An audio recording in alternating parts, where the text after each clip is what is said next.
Սպիրիդոն Ստեփանյանի ընտանիքը խոր վշտով սգում է Հարություն Գյուլասարյանի անդառնալի կորուստը եւ իր անկեղծ զորակցությունն է հայտնում նրա հարազատներին ու մտերիմներին։ Այս ծանր պահին քրոջ ընտանիքը անսահման ցավ է ապրում եւ աղոթում Հարությունի հոգու հանգստության համար, մաղթելով ուժ ու տոկունություն ընտանիքի բոլոր անդամներին։ Թող իշտակվածահանգ չի խաղաղությամբ եւ նրանց վիշտը մեղմվի սիրող մարդկանց սատարությամբ։ Օտար ձեռքը քեզ ճիշտ դեղ էր տալիս,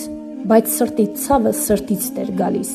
եւ հիվանդությանն անունն էր կարոտ, ու հեռվում մնալ էլ չէիր կարող։ Եկար երկիրը շատ էր բարեհաճ, ծննդավայրդ խաղաղ բարգավաճ, սակայն կարոտը տանջանք էր դարել եւ այնպես էր քեզ մահը ծարավել,